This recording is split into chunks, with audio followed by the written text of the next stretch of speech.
Hello students. जैसा कि आप लोगों को ये चीज़ पता होगी कि एजीटीए की वैकेंसीज आने वाली है। तो एजीटीए की जो वैकेंसीज आने वाली हैं इसको लेकर बहुत ज़्यादा चर्चा है मार्केट में।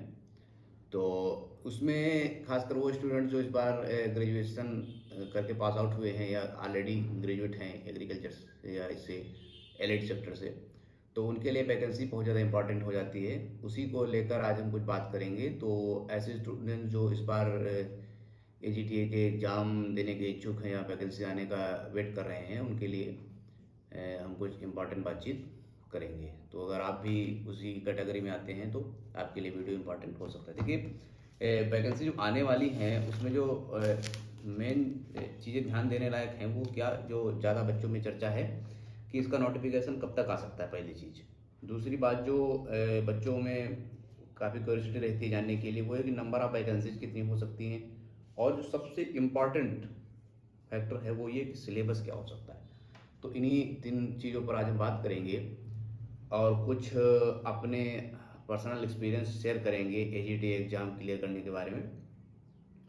देखिए, सबसे पहले बात करते हैं कि नोटिफिकेशन कब तक आ सकता है। नोटिफिकेशन से संबंधित जो भी बैरियर्स थे वो लगभग समाप्त हो चुके हैं और बहुत जल्दी ही नोटिफिकेशन आप लोगों को देखने को मिलेगा। लेकिन ये कहना कि इसी महीने आएगा, इसी सप्ताह आ जाएगा, ये जल्दबाजी होगी, क्योंकि जब तक कोई सर्टिफाइड न्यूज़ नहीं आती है, निदेशालय खुद नोटिफिकेशन आउट नहीं कर देता है अपनी वेबसाइट पर, तब तक ये सब चीज़ें नहीं कहनी चाहिए हमारे हिसाब से। लेकिन फिर भी ये उम्मीद की जा रही है, क्योंकि जो भी बैरियर्स थे, एक 906 वैकेंसी वाला करके था कुछ, तो वो सब जो भी चीज़ें थी वो सब ओके हो गई हैं और बहुत जल्दी आप लोगों को नोटिफिकेशन देखने को मिलेगा। तो इसलिए आप लोग सीरियस होकर अपनी प्रिपरेशन में लगे रहिए, बहुत जल्दी नोटिफिकेशन आएगा। और ये कहना जल्दबाजी होगी कि फला पर्टिकुलर डेट को आ सकता है या पर्टिकुलर वीक को आएगा, ऐसा कुछ नहीं है। नोटिफिकेशन कल भी आ सकता है और अगले 3 महीने के अंदर भी, 6 महीने के अंदर भी आ सकता है, लेकिन आएगा ये पक्का है और बहुत जल्दी देखने को मिलेगा, ये भी पक्का है ना। अब बात कर लेते हैं नंबर ऑफ़ वैकेंसीज।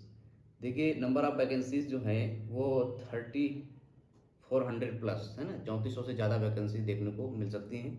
और इसमें हो सकता है कैन सुपरवाइजर की इसी में ऐड करके आए, या हो सकता है अलग से आए। लेकिन कुल मिलाकर 3400 से ज़्यादा वैकेंसीज, यानी कि 3400 से ज़्यादा वैकेंसीज आपको देखने को मिल जाएंगी। अब बात कर लेते हैं सिलेबस की। जो सबसे ज़्यादा चर्चा का विषय बना हुआ है और कंफ्यूजिंग पॉइंट है कि सिलेबस क्या हो सकता है। देखिए, सिलेबस पिछली बार की अगर हम बात करें कि पिछली बार सिलेबस क्या पूछा गया था, तो उसमें 50 क्वेश्चंस हिंदी के थे, 50 क्वेश्चन रीजनिंग के थे, 50 क्वेश्चंस जनरल नॉलेज के पूछे गए थे, 25 क्वेश्चन जनरल साइंस के पूछे गए थे, मतलब फिजिक्स केमिस्ट्री बायो के, और 25 क्वेश्चंस जो है वो मैथ्स के पूछे गए थे। तो ये था पिछली बार का सिलेबस, ठीक है। लेकिन उसमें क्या था, ये हम 2018 में जो नोटिफिकेशन आया था उसकी बात कर रहे हैं। तो ये जो सिलेबस था इसमें पेट, तब उस समय पेट कल्चर नहीं था, पेट नहीं होता था, तब का ये सिलेबस है। लेकिन अब पेट हो गया। पेट में क्या हुआ कि आपसे मैथ, रीजनिंग, हिंदी ये सब पूछ लिया। तो ये उम्मीद ये की जा रही है कि जब एक बार किसी एग्जाम में ये चीज़ पूछ ली गई है तो दोबारा उसी को रिपीट शायद ना किया जाए, है ना। लेकिन जब तक नोटिफिकेशन नहीं आ रहा तब तक शायद वर्ड ही यूज करना ज़्यादा सही रहेगा। और इसीलिए आमतौर पर मैं इस टाइप की वीडियो बनाने से बचता रहा हूँ, और अभी तक हमने कभी भी ऐसा कोई वीडियो नहीं अपलोड किया कि फला तारीख को नोटिफिकेशन आएगा, ये क्या सिलेबस हो सकता है। क्योंकि जब चीज़ें ओरिजिनल होती हैं और उनमें मतलब सत्यता होती है तब उन पर बात करना अच्छा लगता है। लेकिन काफ़ी बच्चों के मैसेजेस आ रहे थे और कॉल्स आ रही थी, तो जिसको लेकर मुझे आना पड़ा। तो अब सिलेबस की अगर बात की जाए तो देखिए, पिछली बार पेट नहीं था, इसलिए रीजनिंग, हिंदी, जीएस, जीके सब पूछ लिया गया। इस बार पेट हो गया है, तो उम्मीद है कि दोबारा वही सिलेबस रिपीट ना करके इस बार एग्रीकल्चर पूछा जाएगा, ठीक है। अब बच्चों का एक क्वेश्चन रहता है कि सर आप कह रहे हैं एग्रीकल्चर पूछा जाएगा, अगर एग्रीकल्चर ना पूछा गया तो, है ना। देखिए, एग्रीकल्चर आप लोगों को लग रहा होगा कि पिछली बार नहीं पूछा गया था, है ना, क्योंकि पिछली बार सिलेबस में तो रीजनिंग, हिंदी, जीके और मैथ ये सब थे। लेकिन जीके के नाम पर ही उसने इतनी एग्रीकल्चर पूछ ली थी, ऐसा लग रहा था कि एग्रीकल्चर के पेपर में कुछ क्वेश्चंस हिस्ट्री, ज्योग्राफी और पॉलिटी के डाल दिए गए हैं, ना कि ये लग रहा था कि मतलब ये हिस्ट्री, ज्योग्राफी, पॉलिटी इनके क्वेश्चन के बीच में कुछ एग्रीकल्चर के डाले गए ना, बहुत ज़्यादा एग्रीकल्चर थी। तो एक चीज़ तो कंफर्म है कि अगर प्योर एग्रीकल्चर पूछी जा रही है तब तो एग्रीकल्चर आपको पढ़ना ही है। अगर प्योर एग्रीकल्चर नहीं पूछी जा रही, वो ये नहीं कह रहा है कि बीएससी एजी में जितना भी कोर्सेज हैं सबसे क्वेश्चन आएंगे, वही सिलेबस है, ये नहीं कह रहा है। वो केवल एक टर्म पिछली बार की तरह डाल दे रहा है कि इंडियन एग्रीकल्चर है, जनरल एग्रीकल्चर। तब भी उसमें भी काफ़ी एग्रीकल्चर के क्वेश्चन पूछे जाएंगे। और एग्रीकल्चर 4 साल का कोर्स होता है ग्रेजुएशन का। तो अगर आप ये सोचें रीजनिंग की तरह हम उसको 1 महीने में कवर कर लेंगे, ये इम्पॉसिबल है। तो इसलिए आप लोग एग्रीकल्चर और करंट अफेयर 2 चीज़ें तो पढ़ते ही रहिएगा। और करंट अफेयर भी जो एग्रीकल्चर से रिलेट कर रहे हो उससे ज़्यादा वो जो पॉइंट्स आपको मिले तो उनको ज़्यादा फाइंड आउट करने की कोशिश करिए। जैसे कि इस समय इंटरनेशनल ईयर ऑफ मिलेट चल रहा है, तो इस टाइप की चीज़ें आपको जानना बहुत ज़रूरी है। तो सिलेबस में आप एग्रीकल्चर लगातार पढ़ते रहिए। सिलेबस ये समझिए कि सिलेबस का मोड कुछ भी रहे, लेकिन एग्रीकल्चर तो आएगी। Everything is temporary but agriculture is permanent. इतनी बात आप लोग याद रखिए। एग्रीकल्चर जो है वो पूछी ही पूछी जानी है ना। तो आप जब तक नोटिफिकेशन नहीं आ रहा है तब तक आप एग्रीकल्चर पर अच्छे से फोकस करिए। एग्रीकल्चर और करंट अफेयर 2 चीज़ों पर अच्छे से आप फोकस करते रहिए, है ना। और अब बात ये आती है कि एग्रीकल्चर पढ़ी कैसे जाए। देखिए, जो स्टूडेंट्स यूनिवर्सिटीज़ या फिर गवर्नमेंट कॉलेजेस या फिर और कुछ अच्छे कॉलेजेस हैं जहाँ पर स्टाफ है, लाइब्रेरी है, ये सब चीज़ें उपलब्ध हैं, तो वहाँ पर वहाँ के स्टूडेंट ने मान लो कि पहले ही कोर्सेज सब कंप्लीट कर रखे हैं, अच्छे से पढ़ा है, तो उनके लिए कंपरेटिव बुक जैसे कि अरुण कात्यायन के फंडामेंटल्स ऑफ एग्रीकल्चर वगैरह जो हैं, दोनों वॉल्यूम, ये इनफ है। इवन कह सकते हैं कि इस एजीटी के लिए मोर देन इनफ है। और उसके बाद जब आप ये पढ़ लें तो जो भी चैप्टर इससे कंप्लीट करते हैं, सपोज आपने सॉइल साइंस कंप्लीट किया तो सॉइल साइंस के ऑब्जेक्टिव आप फिर वहाँ से SR कांतवा से वहाँ पर आप टिक करके अपनी तैयारी जान सकते हैं कि हमने कितना पढ़ा। और अगर एक बार में आप जब उसको ऑब्जेक्टिव पढ़ें आपको लगे कि हमको 90% से कम आ रहा है, तो दोबारा फिर उसको सेम रिपीट करें जब तक आपको ये नहीं लगे कि 100 क्वेश्चन में 92-95 हमको आने लगे हैं इससे, तब तक आप ये माने कि हमारी तैयारी ओके नहीं है। हम एग्रीकल्चर की बात कर रहे हैं। तो इस तरीके से बाद में जब दूसरा चैप्टर कंप्लीट करें अरुण कात्यायन से, तो SR कांतवा से उसको भी वहाँ से क्लियर करें। तो ये तरीका है एग्रीकल्चर को तैयार करने का। दूसरी बात यह है कि एग्रीकल्चर की जो कॉम्पिटेटिव बुक है या किसी भी चीज़ की कॉम्पिटेटिव बुक होती है, वो टेक्स्ट बुक का एक शार्ट नोट होता है। मतलब कि टेक्स्ट बुक से जो इम्पोर्टेंट चीज़ें होती हैं उनको निकाल लिया जाता है, वही एग्रीकल्चर की कॉम्पिटेटिव बुक बन जाती है। तो अब पता चला कि ये एग्रीकल्चर की कॉम्पिटेटिव बुक है। अब इसमें भी आप क्या कर रहे हैं, इंपॉर्टेंट टॉपिक ढूंढ के उसको अंडरलाइन कर दे रहे हैं। मतलब कि टेक्स्ट बुक का 25% से कॉम्पिटेटिव बुक बनी है और उस कॉम्पिटेटिव बुक का भी 25% आपने टिक कर लिया है। अब जो आपने 25% उसका किया, उसमें भी जब आप एग्जाम में जाएंगे तो 25% ही याद रहना है, तो वो इस तरीके से एग्जाम खराब हो जाता है। तो इसको अच्छे से कम अगर टेक्स्ट बुक नहीं आप पढ़े हैं तो कम से कम ये कॉम्पिटेटिव बुक ही तो कम से कम डीपली पढ़ ही लीजिए, है ना। तो इस तरीके से बाकी जो भी आपके साथ के स्टूडेंट्स हों उनके साथ डिस्कशन लगातार करते रहिए। मत सोचिए कि उनको बताएंगे तो उनको आने लगेगा। अगर आपके बताने से उनको आने लगेगा तो कई चीज़ें ऐसी भी होंगी जो आप गड़बड़ कर रहे होंगे, उनके बताने से आपकी क्लियर होंगी।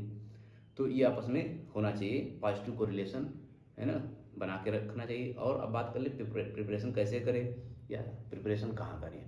देखिए, एक वो राहत इंदौरी का शेर है, न किसी हम सफ़र ना हमनसीब से निकलेगा, हमारे पैर का कांटा हमें से निकलेगा। तो आपका सिलेक्शन होगा, इसके लिए सबसे ज़्यादा रिस्पॉन्सिबल पर्सन आप ही हैं। कोई भी कोचिंग इंस्टीट्यूट, कोई भी टीचर आपको केवल गाइडेंस दे सकता है। अब बात यह है कि आप जिससे गाइडेंस ले रहे हैं वो कितना प्रभावी इंस्टीट्यूट या पर्सन है, इस पर डिपेंड करता है। तो आप कोई भी इंस्टीट्यूट, कोई भी टीचर, कोई भी गाइडेंस चुनिए, वो इस आधार पर मत चुनिए कि वो हमारे चाचा, मामा, फूफा या भैया के दोस्त हैं। इस आधार पे कोई कोचिंग इंस्टीट्यूट या भी कहीं भी कोई भी टीचर, कहीं भी कोई संस्थान मत चुनिए। आप इस आधार पर चुनिए कि वहाँ पर हमको पढ़ाया सही जा रहा है कि नहीं, कुछ नई चीज़ें मिल रही हैं कि नहीं, जो चीज़ें हमको पढ़ाई जा रही हैं वो एग्जाम पॉइंट ऑफ व्यू से इम्पोर्टेंट हैं कि नहीं, जो पढ़ाया जा रहा है वो समझ में आ रहा है कि नहीं। इस एक आधार पर कोचिंग इंस्टीट्यूट, मतलब जो भी जहाँ भी आप पढ़ाई करें या जो भी नोट्स हों उनको चुनिए, चुनिंदा चीज़ें जो भी आप इकट्ठा करिए। और एक बात यह है कि अभी देखिए नोटिफिकेशन नहीं आया है, तो तैयारी के 2 फेज होते हैं। एक अभी से लेकर नोटिफिकेशन आने तक, दूसरा नोटिफिकेशन आने के बाद एग्ज़ाम होने तक। तो जो अभी से लेकर नोटिफिकेशन आने तक है, तो सपोज अगर 100 स्टूडेंट इस बार एग्ज़ाम में अपीयर होने वाले हैं, तो अभी से लेकर नोटिफिकेशन आने तक केवल 25 स्टूडेंट ही इसको लेकर सीरियस हैं, जो पढ़ाई कर रहे होंगे। तो ये जो प्रिपरेशन है उसमें आप जितना डीप चाहें उतना जा सकते हैं, क्योंकि अभी ये प्रेशर नहीं है कि नोटिफिकेशन आ गया, एग्ज़ाम कभी भी हो सकता है। एग्ज़ाम तभी होगा जब नोटिफिकेशन आएगा उसके बाद। तो अभी आप जितना डीप जाना चाहें उतना डीप जाकर आप पढ़ सकते हैं, है ना। अभी आपको वन लाइनर पढ़ने की ज़रूरत नहीं है। उसके बाद में जब नोटिफिकेशन आएगा तब तो सभी प्रिपरेशन करेंगे, तो तब कम से कम आप एक कोई ऐसा सब्जेक्ट बनाओ कि जब तक नोटिफिकेशन नहीं आ रहा तब तक आप उसको एकदम ऐसा क्लियर कर लो कि ऐसा लगे कि वो सब्जेक्ट अब हमको पढ़ना ही नहीं है, उसका केवल रिवीजन करना रहेगा। तो ये आपकी बोनस तैयारी हो जाएगी उन लोगों से ज़्यादा जो लोग नोटिफिकेशन आने के बाद पढ़ाई में जुटते हैं, है ना। तो जब नोटिफिकेशन आने के बाद मान लो कि 5 सब्जेक्ट से क्वेश्चन पूछे जाने हैं, तो आप 2 सब्जेक्ट पहले से तैयार करे रहे होंगे, तो आपको 3 सब्जेक्ट तैयार करने हैं नोटिफिकेशन आने के बाद, और 2 का केवल रिवीजन करना है, और बाकी लोगों को क्या करना है, 5 सब्जेक्ट तैयार करने हैं। तो ये थोड़ा सा बोनस रहता है पढ़ाई का। तो इस पर आप लोग ध्यान दीजिए और अच्छे से प्रिपरेशन करिए। और 2018 में वैकेंसीज आई थी, अब 2023 में फिर आने वाली हैं। इधर उधर के वीडियोज जो भी हैं आते रहें, आप उनको देखते रहें, लेकिन सभी चीज़ों पर ध्यान दीजिए, उनकी विश्वास करिए, लेकिन इस बात पर बिल्कुल मत करिए कि जिसकी वजह से आपकी पढ़ाई प्रभावित हो। आप लगातार पढ़ते रहिए, कुछ भी आपको सुनने को मिले आप सुनते रहो, कोई दिक्कत नहीं। नोटिफिकेशन आएगा तो आपको पता चल जाएगा। अगर कोई कह दे कि 6 महीने बाद आएगा तो उसकी वजह से आपको तैयारी एकदम रोकनी नहीं है। अगर कोई कह दे कि नोटिफिकेशन परसों आ जाएगा, तो ये समझ के एकदम ये भी नहीं करना है कि अब रात में सोना बंद कर दिए। आप अपनी नॉर्मल प्रिपरेशन बना के चलिए, एक शेड्यूल ऐसा रखिए जो आपको नोटिफिकेशन आने तक बना के रखना है। दूसरा शेड्यूल वो रखिए नोटिफिकेशन आने के बाद जिसको स्टार्ट करना है, तो वो थोड़ा और टाइट रहेगा। एग्रीकल्चर कम से कम 2 घंटे आप पढ़ते हुए चलिए, कुछ भी सिलेबस आए। पिछली बार केवल एक टर्म डाल दिया था, इंडियन एग्रीकल्चर या एग्रीकल्चर, एक टर्म डाल दिया था। उसी को लेकर उसमें जीके वाले पोर्शन में बहुत ढेर सारे क्वेश्चंस उसने पूछ लिए थे। तो इसलिए कोशिश यही बना के रखिए कि एग्रीकल्चर कम से कम 2 घंटे डेली पढ़िए, अच्छे से पढ़िए। जो ना समझ में आए ये नहीं कि छोड़ दीजिए, है ना। आप बहुत छोड़ते चले, आप जो ना समझ में आए उसमें भी, क्योंकि टाइम भी नोटिफिकेशन नहीं है, अच्छे से उसमें डीपली जाइए, पूछिए, डिस्कशन करिए, उसको क्लियर करते हुए चलिए। जो चीज़ें समझ में नहीं, ये नहीं है कि समझ में नहीं आ रहा तो आगे बढ़ जाए। तो यही चीज़ें हैं, और जो भी हमारे एक्सपीरियंस रहे 2018 एग्ज़ाम क्लियर करने के, तो उसको लेकर मैंने आपको चीज़ें बताई। और बाकी अगर ज़रूरत पड़ेगी तो हम फिर कुछ जानकारी मिलेगी या फिर हमको समझ में आएगा कि अपना एक्सपीरियंस शेयर करने चाहिए, तो हम ज़रूर बताएंगे। फिलहाल के लिए इतना ही, अच्छे से पढ़ते रहिए। बहुत बहुत धन्यवाद। जय हिंद।